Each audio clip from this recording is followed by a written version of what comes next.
शताब्दी की शुरुआत में एक संत हुए यूरोप में जिनका नाम था वैलेंटाइन। ये हुए रोम में, और उस समय रोम का राजा था क्लॉडियस, बड़ा क्रूर आतंकी। उसकी क्रूरता और आतंक के किस्से यूरोप के इतिहास में भरे पड़े।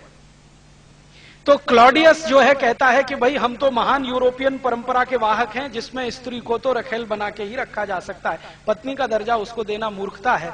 उसी क्लॉडियस के राज्य में ये वैलेंटाइन हो गए जो गांव गांव घूम घूम के कहते थे कि भाई शादी करो, शादी करके रहो और एक पत्नी के साथ रहो।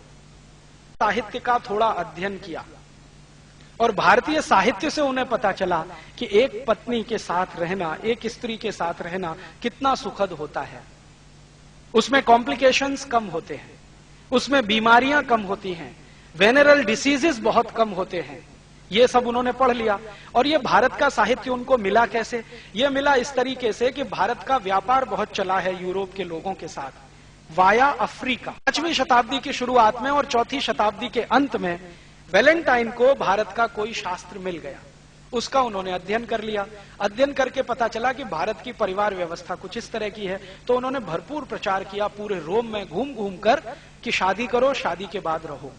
तो वैलेंटाइन मशहूर हो गए रोम में शादी कराने के लिए। तो वो क्या करते थे? व्याख्यान देते थे गांव गांव जाके और लोगों को समझाते थे शादी करने के क्या फायदे हैं और शादी करने के बाद शारीरिक संबंध रखने के क्या फायदे हैं, वो सब समझाया करते थे। क्लॉडियस जो था उनसे चिढ़ता था हमेशा।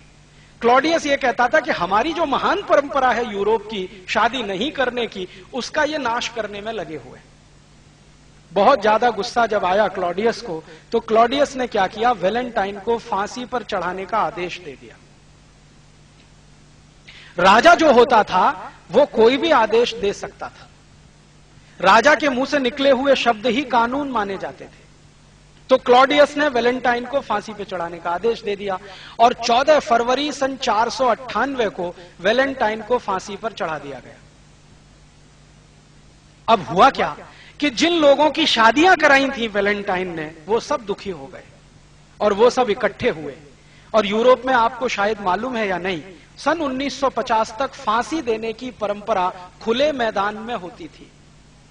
दंड जो है ना, फांसी जैसा, वो सबके सामने दिया जाता था। तो क्लॉडियस ने जानबूझकर क्या किया कि जिनकी शादियां करा दी थी वैलेंटाइन ने, वैलेंटाइन वैसे चर्च में पादरी थे, तो वो क्या करते थे? चर्च में लाके शादियां कराते थे बच्चों की। तो जिनकी शादियां कराई थी क्लॉडियस ने उन सबको इकट्ठा करके उनके सामने क्लॉडियस के अधिकारियों ने वैलेंटाइन को फांसी पे चढ़ा दिया। तो उनके जो चेले चपाटे थे वैलेंटाइन के, वो सब बहुत दुखी हुए। तो उनके दुखद याद में 14 फरवरी 498 से उन्होंने वैलेंटाइन डे मनाना शुरू कर दिया।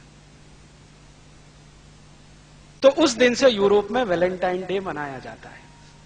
माने वैलेंटाइन एक ऐसे व्यक्ति जो शादियां कराते फिरते थे, उनको चूंकि राजा ने फांसी की सजा दे दी, तो उनकी याद में वैलेंटाइन डे मनाया जाता है। ये है वैलेंटाइन डे की हिस्ट्री का उनका पारिवारिक जीवन। अब हमारे यहां ये जो वैलेंटाइन आ गया है, स्कूलों में, कॉलेजों में बड़े धूमधाम से मनाया जा रहा है और हमारे लड़के लड़कियां बिना सोचे समझे एक दूसरे को कार्ड दे रहे हैं।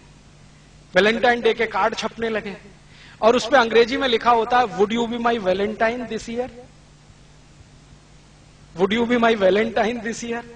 और ये जो लड़के लड़कियां हैं, इनको कुछ सोच समझ तो है नहीं, तो ये अपने दादा दादी को भी वही कार्ड दे देते हैं, would you be my Valentine this year. अपने मम्मी पापा